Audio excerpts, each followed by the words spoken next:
Since the pandemic hit, the global economy has been in flux. First a flash recession, then a speedy recovery. So what can we expect for the rest of the year?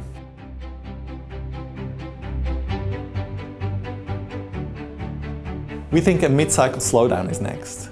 But with the first proof that inflation is temporary and promising economic growth data, Julius Baer is also looking forward to solid growth trends, and with that, plenty of opportunity.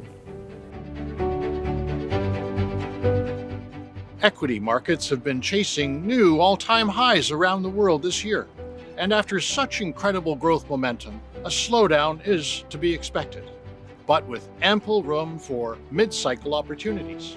In an environment of purchasing manager indices rolling over and positive earnings revisions slowing, we see most potential in defensives and growth stocks, which tend to do better in a mid-cycle environment.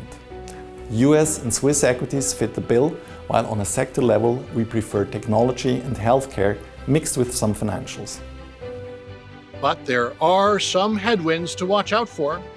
Increased regulatory intervention in China on digital platforms is a red flag, although we continue to see potential in China's onshore companies.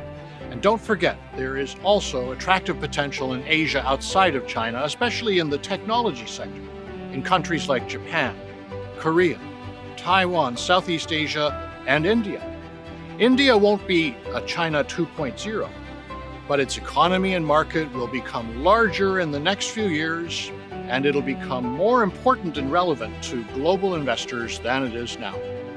Continued pandemic waves and monetary and fiscal policy errors also continue to be a background risk, as do trade tensions, geopolitics, and infrastructure blackouts.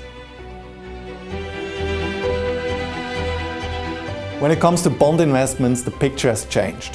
While in the recent past, the tide of financial support from central banks and governments has lifted all boats, this is no longer the case.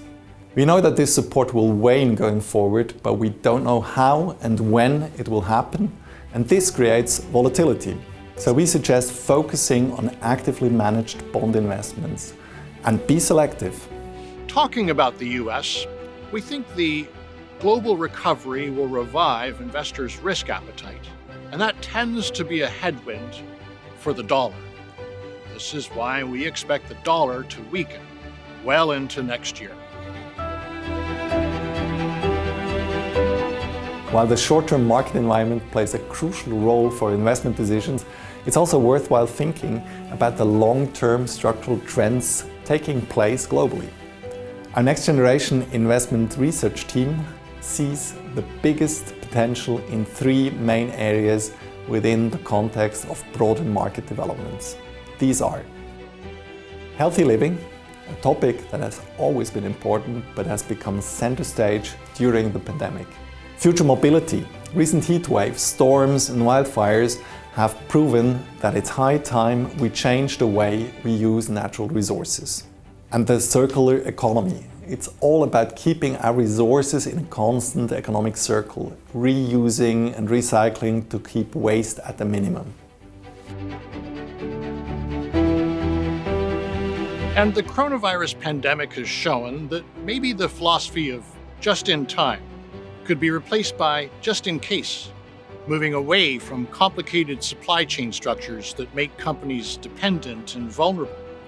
We think that companies with high pricing power and that are able to grow independently of economic cycles, and that are the least dependent on supply chain strategies, will be the most resilient ones.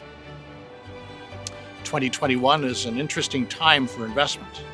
Despite the changes in the global economic environment and potential risks, Julius Baer is confident in the continued bull market and the opportunities out there.